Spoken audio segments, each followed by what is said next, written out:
I'm super excited for today's podcast because when you first introduced me to the window of tolerance, it really changed me as a parent, just understanding this framework. Yeah.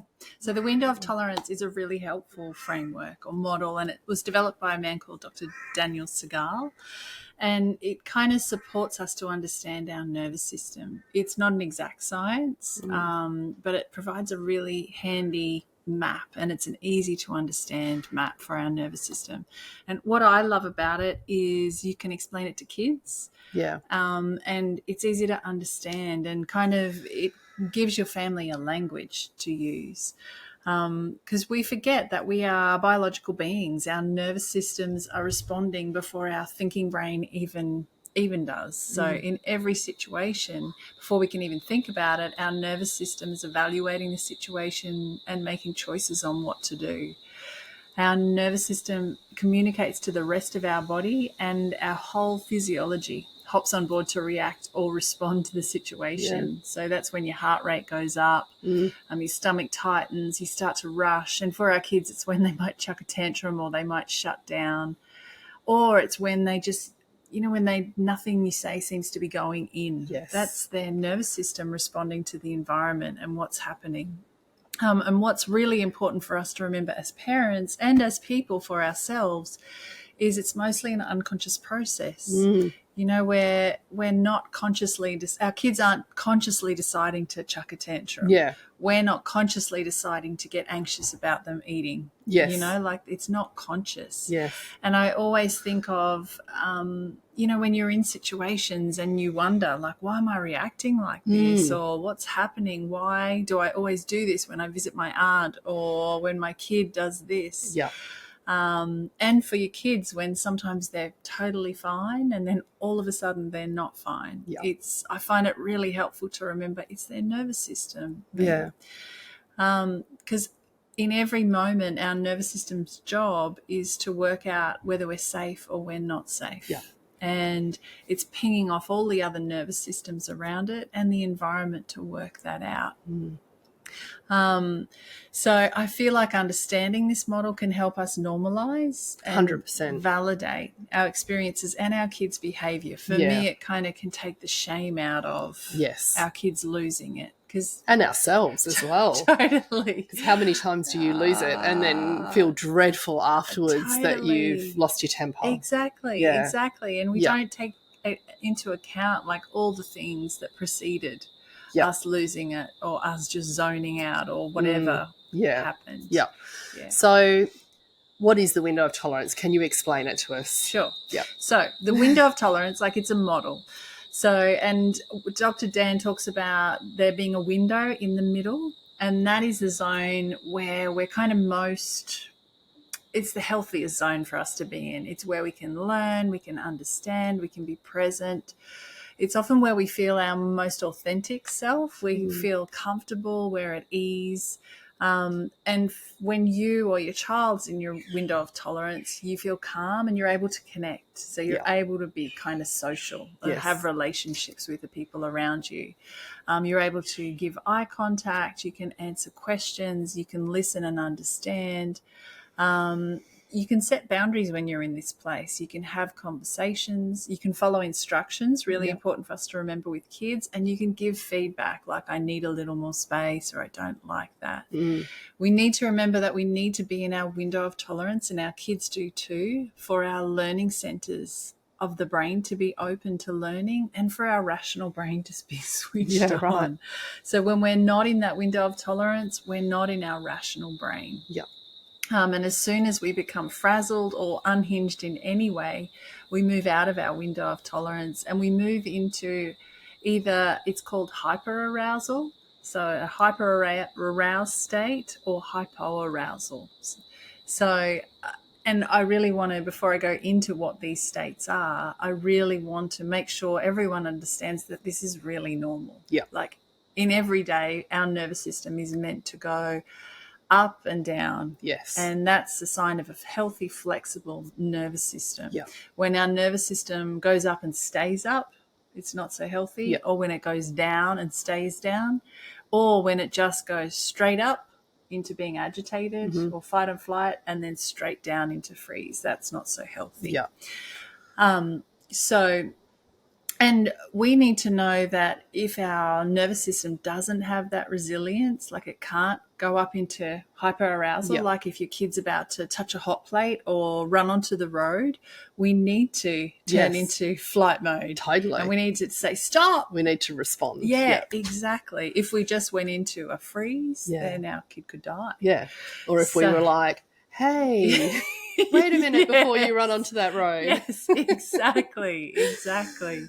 So it's normal to scream in that situation and Totally. lose your cool altogether. Yeah. And thank goodness. Yes, absolutely. It's a like matter of safety, isn't it? Yeah, it's remembering. I just love reminding people how wise our body is. Yes. And how wise our nervous system is. Yeah. And it's doing all the things it's doing to try to protect us and to Yes. keep us safe. Yeah.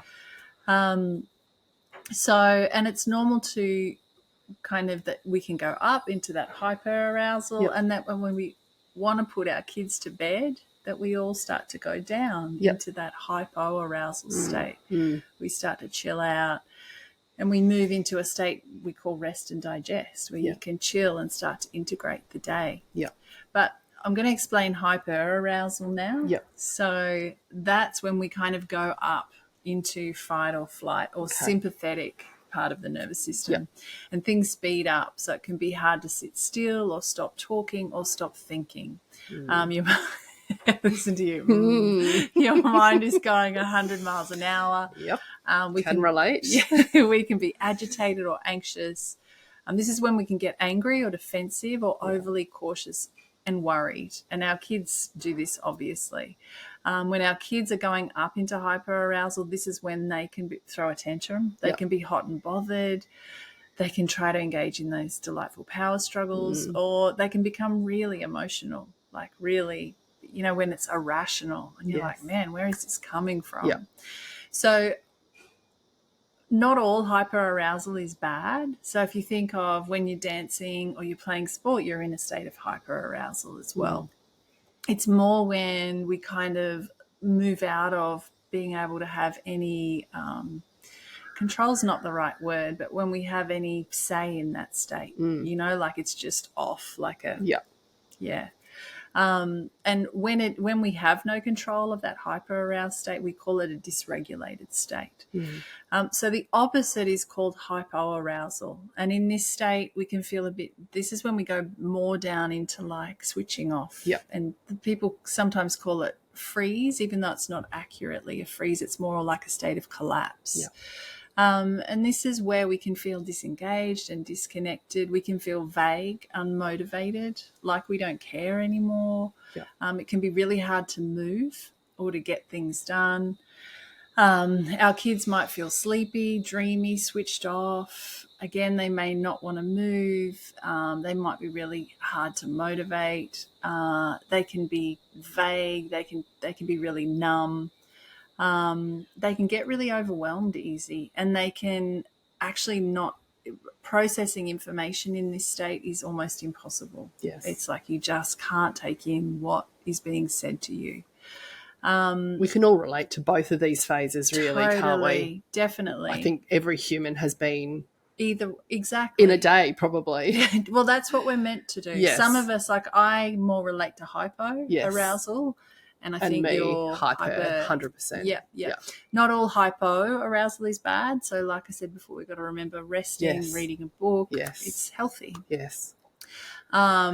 Too much time in like that state of hyperarousal of, racing mind, or when we're really overstimulated is not great. Yep.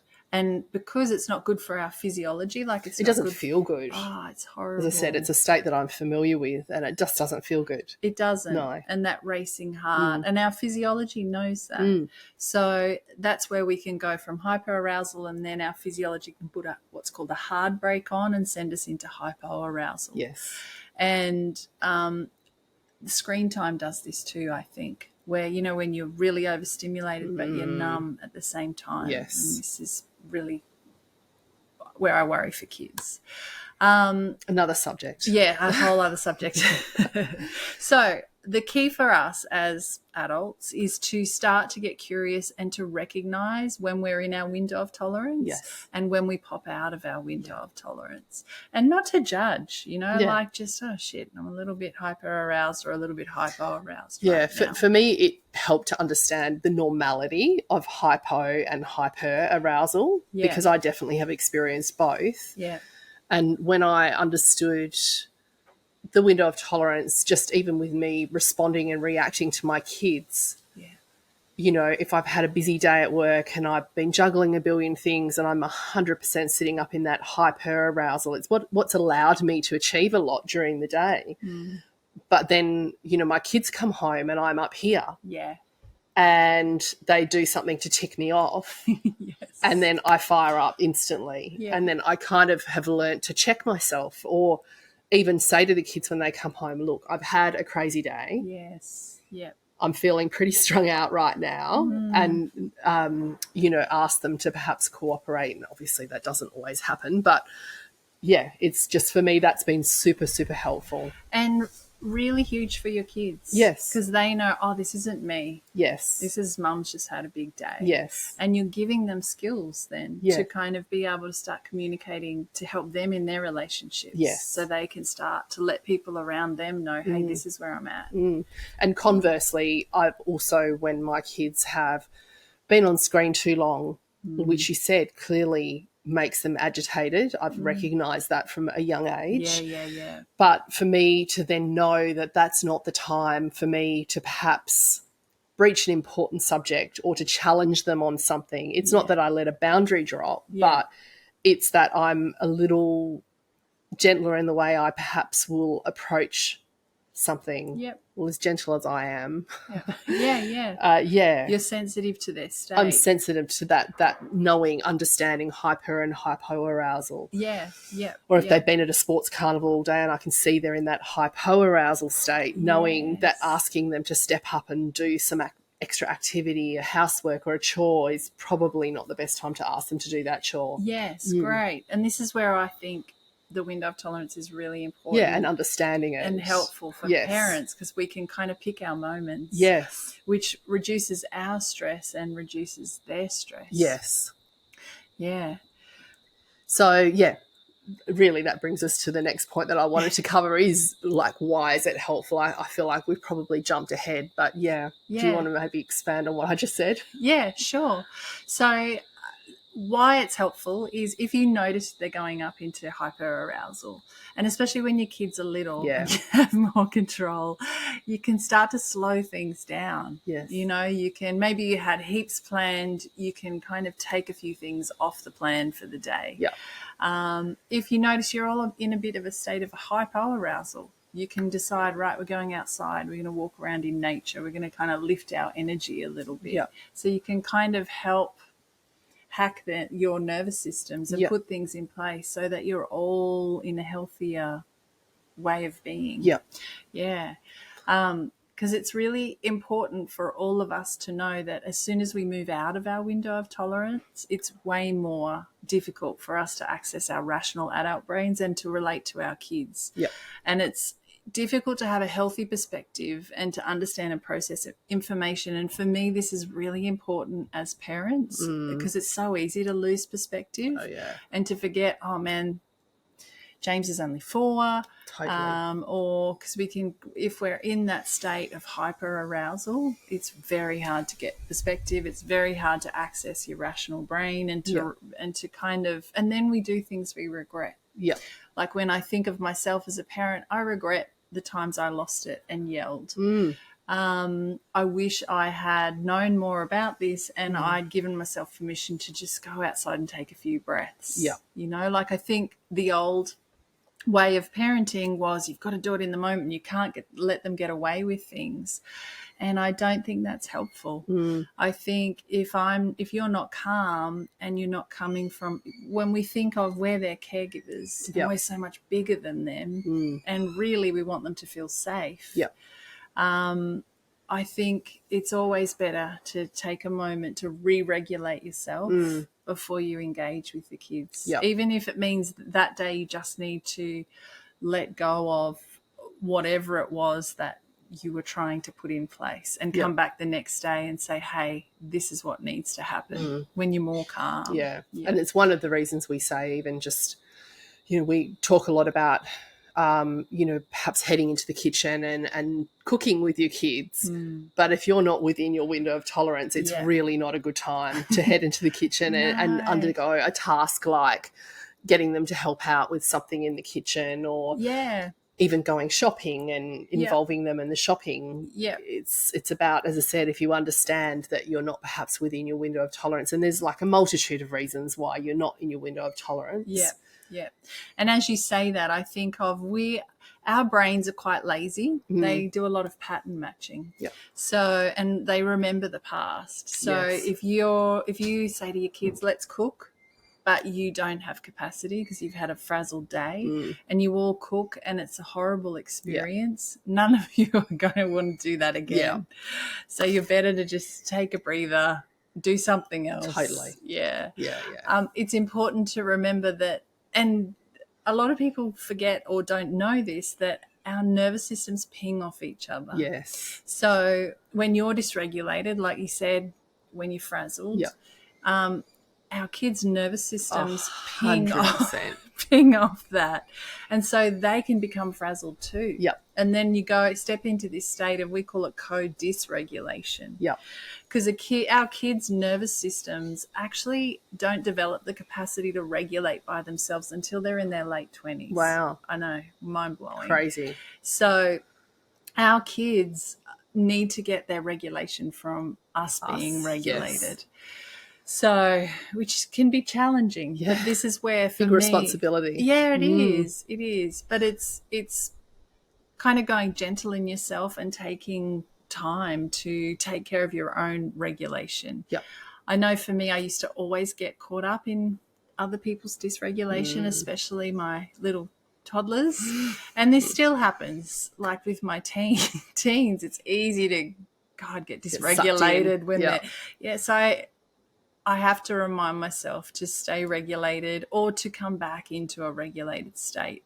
And to support myself to do that, rather than unconsciously just go into their dysregulation. And because it always leads to behaviors that don't feel good. I always do the things I swore I wouldn't do when I'm in that dysregulated state. So as a parent or a caregiver, when you're taking care of and supporting your own nervous system, it does have a positive impact 100%. On your whole family. And that's the only way actually our kids learn regulation is through being in the proximity of our regulated adult nervous system and seeing us move from dysregulation to regulation. Because again, it's normal. We all get dysregulated. We're not meant to be this regulated Zen master the whole day. But they learn from us. When we say things like, I'm frazzled, I'm a bit dysregulated, just give me a moment, I just need to take a few breaths, we're teaching them these amazing skills.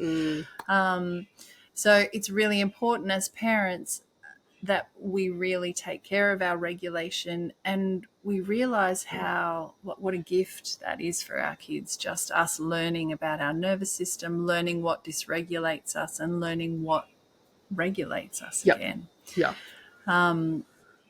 I think another great thing about the window of tolerance for a parent is it helps us to not take everything our kids do and say personally.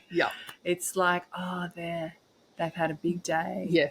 They're out of their window of tolerance. And they're just lashing out. They're just in that fight mode. Yes, I understand. And so if we can know that in that moment, asking them not to use those words, or, kind of hitting back is not going to be helpful. No. It's more just, I imagine you've had a big day.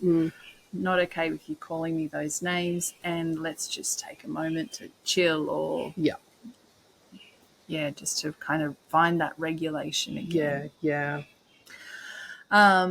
Another thing that understanding the window of tolerance is really helpful with is it helps you track where your kids are at, and it helps you track, like we said before, but if they've had a lot of hyperarousal, if they've been at a kid's party and then they come home and they crash and they're overwhelmed and emotional. Again, we can remember, of course, that makes sense. It's their nervous system. So, and we can kind of start to put things in place. Like if your kids are really agitated, you can put different essential oils on, you can put soothing music on, you can support yourselves to go out and do a nature walk. There's stuff you can put in place. Yeah. Yeah. Does the window of tolerance ever change? Yeah, totally. So it can change, it can expand, like, and you may notice this on holidays. Yes. Everyone's window of tolerance generally expands because we're kind of more relaxed. Yeah. We generally have more of that social relationship connection, which helps, and it's safe, so it can expand. And for me, I'm not on a screen all day. Yes, totally. If I'm on holidays. Yep. During times of stress, it shrinks. Yes. So this is really important for us to know as parents, that when kids go back to school, their window of tolerance is going to shrink. When they're having stressful, like exam times, or for young kids towards the end of the school term, you know, when they're any stress, it shrinks. And I think any parent would have recognised definitely the shrinkage, especially. It's funny how you recognise the not so good things as opposed to the good. Yeah, we have to remember ours shrinks as well. Yes. Though. So when we are having stress, so someone we love is unwell or stress at work, that our window of tolerance shrinks as well, and so our capacity to stay regulated when our kids are doing whatever will shrink. And I think it's, again, helpful to know that, to give yourself a break, to 100%. be a bit kinder on yourself and know that you're doing your best. Yeah, even you saying that, I think of, you know, the last few weeks for me have been tough because I've lost someone, you know, a close family member, and 100% my just you talking about it, I know my window of tolerance has been really quite restricted. Just with everything, with what I can manage in a day-to-day, just even with work. I'm not getting as much done. So and I notice myself, just my bandwidth, like things irritate me quicker. Yes. And small things that don't normally irritate 100%. me irritate me. Yeah. 100%. Yeah. So let's now talk about how you can support yourself or your child just back into that window of tolerance. Perhaps we'll start with if you're up in hyperarousal. Yeah. So an important thing to know here is that we are all really different. Yeah. So some things that will help you back into your window of tolerance will agitate me. Yeah, okay. And vice versa. Okay. Yeah. So you have to be quite general here in your advice. It's not that all of these things are going to work for everyone. No. Okay, and I don't, because you know how we used to all say, just breathe. Yes. For some people, that is... Oh, my God, that irritates me. Yeah, it actually sends them into more of a hyper-aroused state. Yeah. So some things to try, though, and I think this is important, is to actually get clear on what does help me as an individual and what helps my child. Yes. So, but simple things like actually looking around the space you're in. So if you're in a supermarket and you start to feel overwhelmed, actually look around and look around for something that feels good to look at. And look around for kind faces. Look around for, let yourself see where the exits are. Let your kids notice, you know, what are they like? What is there a color they like? Just teach them to look for what is good and what is okay. Because when we're in that state of fight or flight, we're often a bit wired to look for what's not okay. Yes. Which can lead to more hyperarousal. Yeah, interesting. Yeah. So let them focus on what's good to look at and just hang out with looking at that say it's a tree. And then what do you notice when you look at that tree? Because you want yourself and your child to link the looking at the tree with, my thoughts have slowed down and my chest feels less tight. Yep. You want them to actually link things with their body. Yep. You can support yourself or your child to feel the support of the chair or the ground. We call it grounding. Yep. And to even move their feet, to feel their feet inside their shoes. Grounding often kind of helps us slow down. You never want, if someone's really agitated, you never want to ask them to be still. So our body is moving because it's not feeling safe or comfortable. Yeah. And it's moving. It's in that fight or flight. Yeah. So we want to let it move. Yes. But you may ask them to slow down the movement or give them direction in the movement. Yeah. So, okay, Billy, I want you to run to the fence and then run back. And then I want you to run there and then run back. Yeah. Because when you're giving them a point to run to, you're helping their rational brain switch on again. Yes. Not just run around in circles. Yeah, that's great advice. I love that. So you're kind of giving their brain, it's making More their brain specific direction. You're getting their brain to think as well. Yeah. But gentle movement, even can they touch each of the tips of their fingers or just where you're starting to mobilize that energy. What about dancing? Totally. Like music and dancing. Yep. Yeah. Singing. Put their favourite song on. Yes. Have a dance. Yep. Singing, humming. Walking's amazing because it's that steady rhythm. Yep. And so that's really good. It's that regulated movement. Yep. Drawing can be great. Yeah. Again, drawing here, if they're drawing from one dot to the next, is more helpful than just them drawing round and round and round and round in a circle. Okay. So when you're starting to actually make them think, yes, to help them come back into a bit more of that rational brain place. Yeah. I'd imagine things like I didn't understand the window of tolerance when my kids were little, but sometimes we do that song, I'm going on a bear hunt. And we'd be walking forward like I'm going on a bear hunt. And then you'd have to like, wait, what's that over there? Yeah. And you'd all stop and you'd look at the bushes and, and imagine that a bear was about to jump out. And yes. Yeah. So many of the old-fashioned games are regulating. Totally. Ring a Rosie and, oh, God. I know. Really. So many things. Now, a really huge hack, if your kids or you are as in hyperarousal or hypoarousal, is sound. Yeah. Sound is amazing. So soothing music and smells. Yep. Because the sound and smells talk directly to our vagus nerve, and that is kind of linking to our nervous system sense of am I safe or not safe. Yeah. So that's so with smells like aromatherapy. Is that why that's effective? Yeah. Yeah, a lot of people claim to feel a lot calmer when there's aromatherapy. Yeah, because it's like hacks our nervous system. Interesting. Yeah. With hypoarousal. Yep. So if you're feeling really flat or your kid's feeling really flat, again, you can orient or look around and again support them to look for something that feels good to look at. So that's a good one for either or. For both. You can try it. Yeah. I didn't mention breathing for hyperarousal. You can totally try breathing. Yes. See if it works for you. Yeah. Gentle movement for hypoarousal. Mm-hmm. For hypoarousal, it's when you don't want to move. Mm-hmm. And so it's starting the movement slowly. Yeah. And that's, again, just can you touch the fingertips or just can you move your eyes around? Can you move your head around? Just starting slowly. Going outside's really helpful for hypoarousal. Uplifting music. So uplifting, and I'm not talking rave music. No. I'm just like, where it's not as soothing as you might. It's a little more uplifting. Yeah. And uplifting smells like citrus. Yes.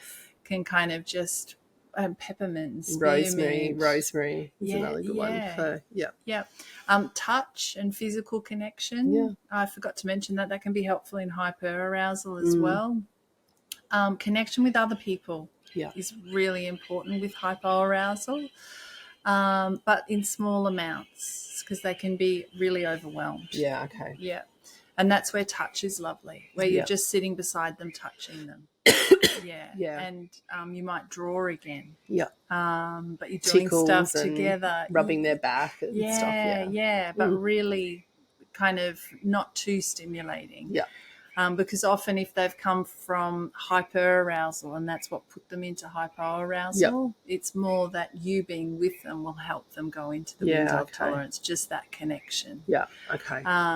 But playing, gentle play, singing, again, humming's powerful, breathing. There's so many things to explore. Musical instruments, I'd imagine that would be good as well. Yeah. So many things to explore as a family for what actually supports you, your child, and your family in general. And like you said, it is an individual. Like I even know for me, my daughter is musical. So for her, music is her greatest outlet Yeah. when she's outside of her window of tolerance, Yeah. is to get on her piano or pick up her guitar, to write a song, that kind of thing, where obviously for me, to try and get on a piano would just be another source of frustration. Yeah. Because I don't know how to play a piano. So, yeah. And as you're talking, like for me, I just think of when we are preparing food together, my family, that can be really regulating. Yeah, because we're absolutely. together. We're all got something to do, but we're talking, and I just feel us all start to land. And same as just having dinner together. It's interesting, isn't it? Because even I talk about this sometimes. It's funny when you go to a party or a gathering, how everyone ends up in the kitchen. Yes. Like they never end up in the dining room or the lounge room or any other part of the house. Generally, people just hang out in the kitchen. Yeah. So, it's fascinating. Even I think back to when I was really young and I used to go to my auntie and uncle's house and they had full parties. But the parties always ended up in this tiny, tiny little kitchen. This is in London. Yeah. And we'd all end up in the kitchen, and we used to always laugh that we were having a kitchen party. Yeah. It wasn't even about food. It was just about literally drinking and socialising. Yeah. But I'm talking way back when. So is it bad to be out of the window of tolerance? No, and I'm really glad you brought that up, because I think we can feel really bad if, especially as a parent, when we get dysregulated and we pop out. It's so normal. It's just part of being human. And it's so normal for condition. Our kids to pop out and to be to do the whole dysregulation thing. I think it's being really gentle on yourself when you notice it, and it's learning how to bring yourself back into the window of tolerance or a regulated state. I feel like it's really important to have an understanding of our nervous system. Because as mammals, our nervous systems are constantly communicating and pinging off of one another. So it can be the biggest gift you give your kids and the people around you when you have that awareness of your state and that understanding of what helps you to regulate yourself. And that I guess for me as an adult and a parent, you're doing the best you can if you're just starting to learn about it. And you're learning that, and you're giving yourself permission to be human. That you are going to get dysregulated, but you're working on supporting yourself to find regulation. That's the best you can do. And just having this knowledge, having this education around the window of tolerance and understanding the normality of just flipping in and out of that window of tolerance. And like we said in the beginning, being able to recognise that our kids are not perhaps within their window of tolerance, and how we can best support them when they're not, and not expecting them to do things that are just going to push them even further out of their window of tolerance. And not trying to lay down the law when they're already in a state of hyperarousal. Remembering, they have their rational brain's not here. They don't have capacity to take in what I'm saying. I need to wait. Oh, it's a palm. Palm frond crashing. That we need to remember they need to be regulated to learn new things. So when we're setting boundaries and expectations, we need to do it when they're calm. Not when they're up in that state of hyperarousal or hypoarousal. That was such a good chat. One more thing. That consistency and boundaries will support them to develop more of a window of tolerance. So that kind of reliable, consistent, where they know what's coming next. That routine is like so important to create that nervous system capacity to have more of a window of tolerance. Thank you. That was awesome. Cool. I hope you got lots out of it. As I said, for me, it was a real game changer understanding this. So we wanted to kind of introduce this concept to you. And, as we go along, if we talk about the window of tolerance, now you know what it means and what it's about. So that's it. Awesome. Thank you. Thank you.